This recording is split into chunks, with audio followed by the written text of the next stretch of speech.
Hi, welcome to Module 3.3D. This is the final module or the final video for this module. This is the last presentation, and I'm going to provide you with an overview of behavior support plan components, including the interventions you will learn in the remainder of this course.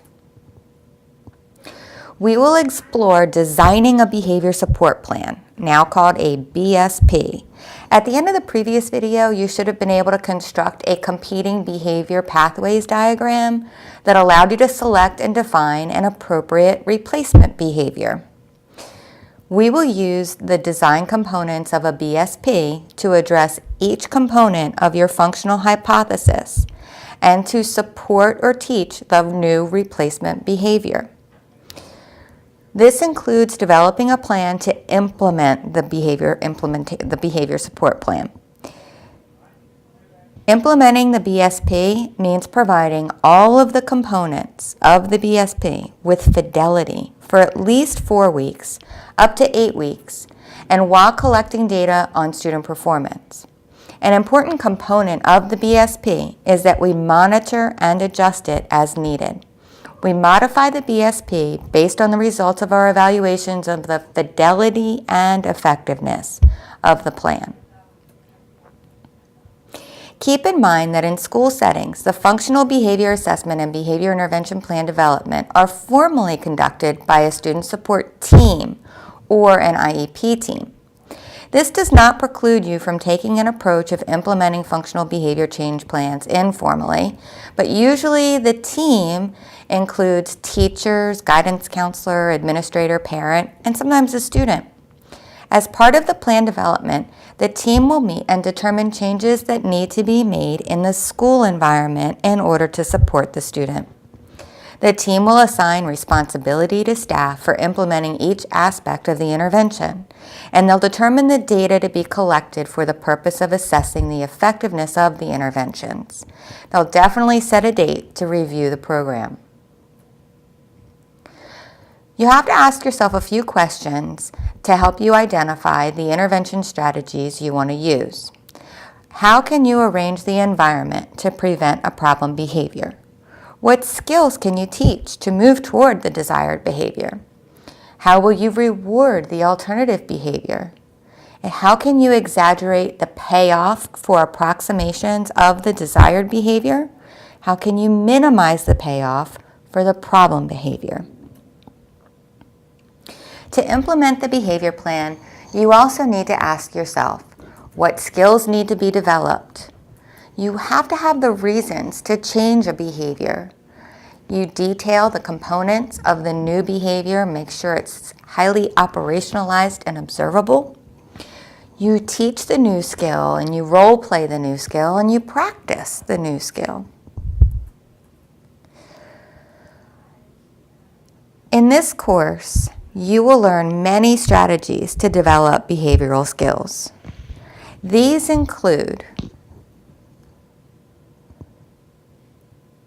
natural reinforcement, positive reinforcement, negative reinforcement, token economies, contracts, self-monitoring, social skills training, and variations in administration of reinforcements.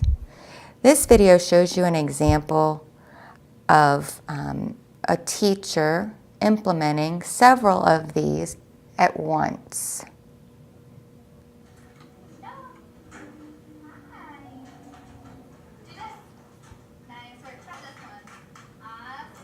You hear the praise? That's positive reinforcement. And he's monitoring.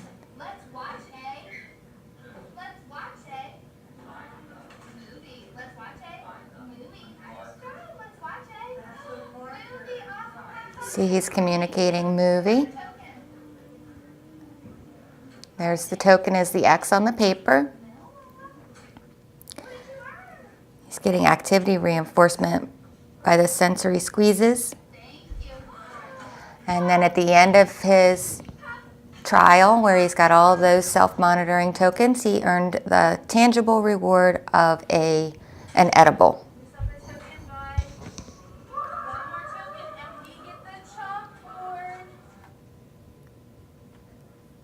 We're going to learn all about that. In Module 4, you're going to learn about reinforcement. You learn the importance of the reinforcement hierarchy.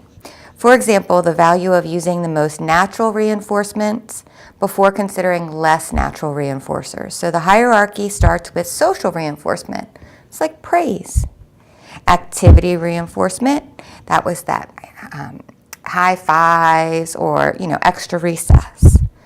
Token reinforcement means that you're going to save up some tokens and cash them in later for something bigger, like the child who had the X's and then he saved it for a piece of popcorn. On the negative side, you may have to curtail an activity. You might remove a privilege. Response cost is similar to that in terms of paying for a mistake, like a fine. And then the least natural is receiving tangible reinforcement, such as a prize for appropriate behavior.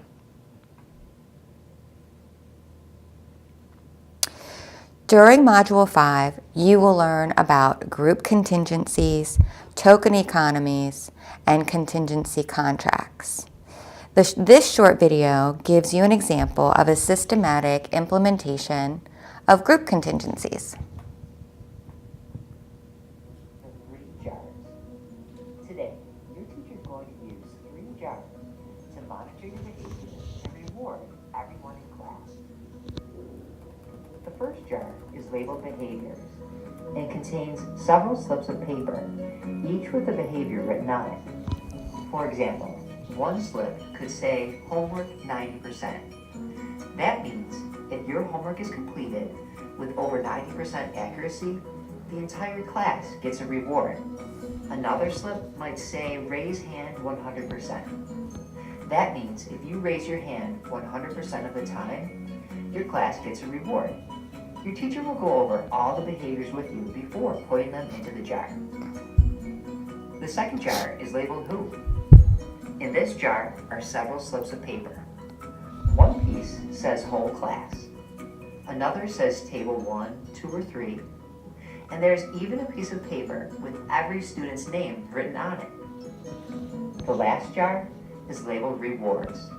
Like the other jars, there are pieces of paper inside. However, on these pieces are things you like to earn. For example, extra recess time, stickers, preferred seating, and snacks. To start the activity, your teacher will shake and then pick one slip from the behavior jar. But your teacher's not going to show the class what behavior was picked. Remember, you know all the possibilities, but you won't know what specific behavior was chosen. Next, your teacher will choose a slip from the who jar and not show anyone. Don't forget, your name is on a piece of paper in that jar along with everyone else in the class. Then, the lesson will continue as usual. But remember, your teacher is watching for a specific behavior from a specific student or set of students. Try your hardest to follow the rules and meet the behavior criteria so you can help your class earn a reward. Because at the end of the lesson, your teacher will announce if the criteria was met. If it was, a student will get to pick from the rewards jar and the entire class will be rewarded. If the criteria was not met, the teacher will simply ask the class to try harder tomorrow. The 3 jars. So there you go. That's an example of group contingency systematically being implemented for a whole class. Also in Module 5, you're going to learn about self-management. I'm going to play this video and it should be silent, and I'm going to tell you a little bit more about self-management. Okay. Oh, I'm going to put that on mute. There we go. Okay, so in Module 5, you learn about self-management, self-monitoring, self-instruction, and critical skills for building student independence. Essentially, a student is able to accurately describe the replacement or desired behavior. And you develop a method to tally that data, such as a chart like this. The student monitors his behavior or her behavior for just a short period of time. You have a conference with the student and decide if you agree on what they recorded. Maybe you also are recording every 5 trials or so. And of course, you're going to praise the child for any improvement because they're monitoring it independently. So there's a very brief example of self-monitoring. He draws himself little smiley faces or so forth. Okay.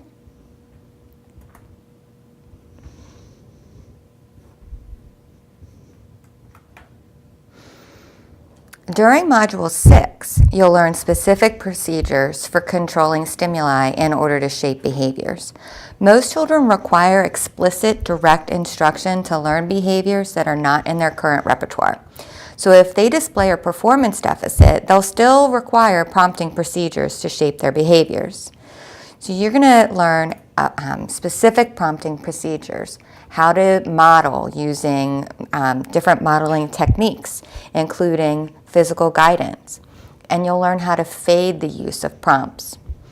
That may include graduated guidance, using time delay, increasing assistance, or decreasing assistance.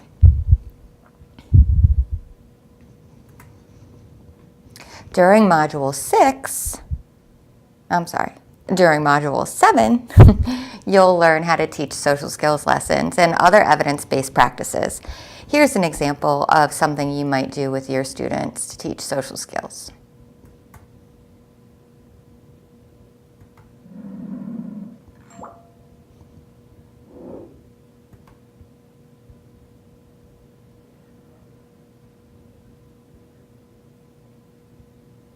There are some things.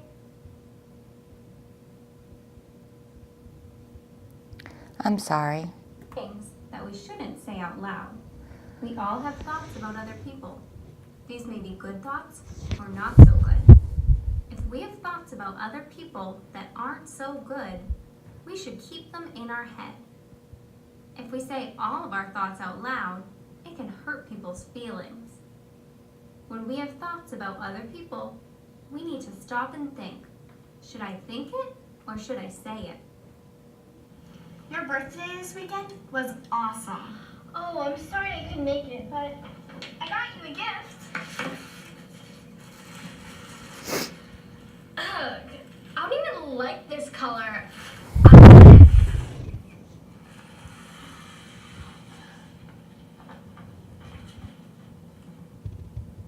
What happened there? Let's see what Alessandra is thinking. I hate the color. Why did she get me that? Alessandra is upset. When she got a present she didn't like, she yelled at Serena and gave the present back. How do you think that made Serena feel? Let's see what the girls are thinking. That was so mean. Serena did something nice for Alessandra by getting her a gift. I can't believe she yelled at me like that. She really hurt my feelings. I don't want to hang out with her anymore. Serena feels hurt. The girls don't understand why Alessandra told Serena she didn't like the present. Alessandra had a thought that could hurt someone. Remember, if our thoughts are going to hurt someone, we should keep these thoughts inside. When someone gives you a gift, always say thank you. You might not really like it, but telling someone you don't like their gift will hurt their feelings. Let's watch Alessandra try again. Your birthday party this weekend was awesome. Yeah, I'm sorry I couldn't make it, but I got you a present.